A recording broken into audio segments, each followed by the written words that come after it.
Greetings ladies and gentlemen, I'm GC Smith and today I want to talk about the two new Aether Revolt spoilers that have been spoiled in the last 24 hours as of the time of the filming of this video. Now both of these cards we've seen aren't in the form of regular Aether Revolt cards. These are the two missing masterpieces which we know by Wizards policy must be in the set they said every set of masterpieces will have some cards in it corresponding to the set it's released in that would be standard legal. Now these two cards are absolutely really good. Actually, I was about to say absolutely insane, but that could be a slightly exaggeration, but they are both very good cards. So the first one is Paradox Engine, 5 mana for a legendary artifact that whenever you play a spell, untap all non-land permanents you control, which is insane. And the second is a legendary artifact for 6 generic mana that gives you the ability to pay 8 mana, tap it, and search your library for a permanent card and put it onto the battlefield, and then shuffle your library. Both of these cards are really good, and obviously, first off, they're both absolutely insane in Commander. Bonkers in Commander. Firstly, Paradox Engine is a huge combo enabler that's colorless, so it goes in any permanent-based combo deck. So if you're trying to generate loads of mana by casting loads of spells, this card's insane. If you've got a bunch of mana rocks, great. I want to get a copy at least for building EDH Storm deck, because being able to cast a load of spells is great. But I also know that an Elf Ball deck would love to play it, as would artifact decks, so anything that could reliably do a lot of things. Elf Ball obviously would love it more because of all their mana dorks and the ability to draw loads of cards with things like Nature's Call and stuff like that. But it'd be absolutely great there.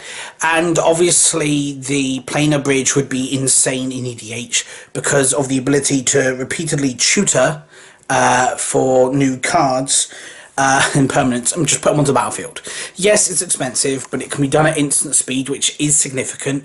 Being able to tutor out blockers or creatures with enter battlefield effects when you need them is incredibly powerful. It's insane. And obviously, I know it's common with a lot of cards say, oh, it might see play in EDH, but these two cards will be EDH powerhouses. It's not like, oh, they're playable in EDH and their mana cost makes them only good in EDH. These will just be insane in Commander. And I expect the masterpieces to be worth maybe about 20 to 30 quid each, maybe about 40, 50 if lucky.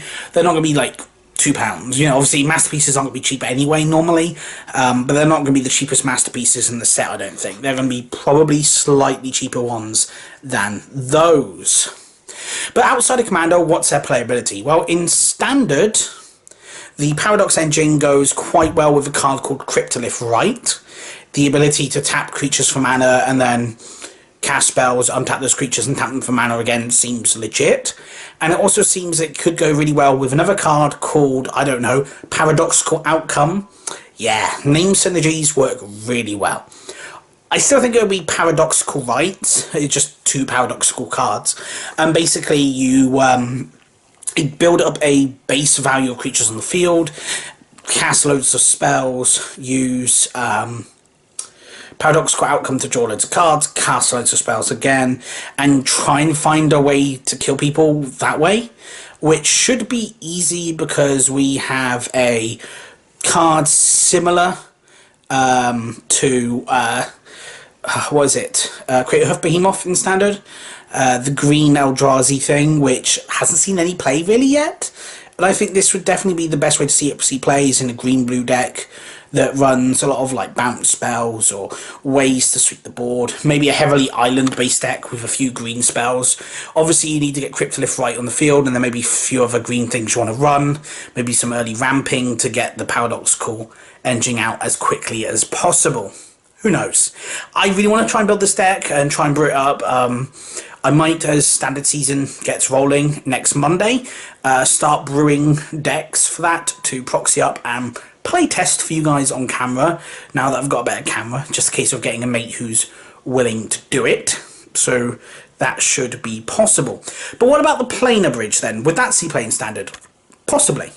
Planar Bridge is expensive, don't get me wrong, its mana cost does make it more suited for EDH than it does for other competitive formats, but I do believe it's the kind of card that could see standard play. Its power level is high enough, and the standard format isn't Ravnica standard. And the ability to tutor up large things is insane, and would go really well in a control-based deck, but probably more a Planeswalker-based thing. Imagine more of a Grixis Walkers deck that has cards like Tezzeret Metal, Master of Metal, the 6-mana Planeswalkers deck version of Tezzeret, whose +1 tutors basically an artifact. Now, if you've only got 4 Gearhulks and this, you're either hitting a Gearhulk or hitting this, which hits further Gearhulks and Planeswalkers, which is reasonable. Now, I'm not saying that's the best deck. Maybe you want to go Esper instead. Again, that can still tutor that up with Tezzeret Master of Metal, but the red makes you want to kind of run other things. You know, getting access to red gives you access to the new 5-mana sorcery that makes them sack a creature and discard a card, while you or sack a creature or planeswalker, then discard a card, and you get to return a creature or planeswalker to your hand and draw a card, which seems reasonable. Overcosted, I think, but reasonable. And obviously its interactions with Nicobolus are pretty good, though it could be more of a Amonkhet card, really, in terms of playability. So overall, those two cards are insane. Also, I would be interesting to try Paradoxical Engine, or Paradox Engine, in a blue-green Modern Elves deck with Beck and Call, just because it seems like the right deck for Beck and Call. The big issue is, obviously, you pay 2 mana for Beck, and you want to get the most value out of it. How do you generate loads of mana? Well, you've got cards like Elvish, Archdruid, or whatever. There's definitely a way to build that kind of deck. I don't have the money to build it, I don't think, but I would love to try and build that. Obviously with 1000-Year Elixir, I think, would be a key card, so you could tap elves as they came in to generate mana, and you fill it with Mana Dorks, create Earth Behemoth, that kind of stuff. So yes, that's everything I've got for you today. It's 2 great cards, really bodes well for the set. We're getting these kind of things. I almost think that Planar Bridge should have been what Aether Works Marvel was, because at least that doesn't cast the spells, it puts it into play, which gets rid of the whole cast triggers of the Eldrazi, and it's more expensive, so it can't be done turn 4. But that makes me believe it's more of a control version of the card, because control would be more preferring direct control, because it actually chooses what you want, which is relevant, incredibly relevant, and control decks are the kind of decks that can free up turn 6 to play it, and then untap and start tutoring from that turn. It also goes I think that kind of thing might actually just make the new Tezzeret, 4-mana Tezzeret, worth a lot more in playability, because his +1 ability to give you artifacts that you can sack to generate mana will allow you not only to cast this quicker, but activate it quicker. And once you start activating it, that's when you aim to win the game, really. Obviously, we'd want a few more creatures, but I could see a more angel. The ability to tutor up Bracella, basically, seems quite good as well. So it could be, you see turn 4 Dracellas and stuff. I think that'd be quite a cool deck, actually. Turn 4 Dracella, you've got access to those. And the ability to tutor up the artifact with Thalia's Lancers, that could be a deck. Interesting. I will have to brew that out as well at some point. But yes, thank you very much for watching. Hope you've enjoyed this video. Sorry I've been out for a while, but new camera makes filming new videos a lot easier. So hopefully you guys will see a few more videos from me. This video won't be uploaded the day after I recorded it, I don't think, or the day I recorded it.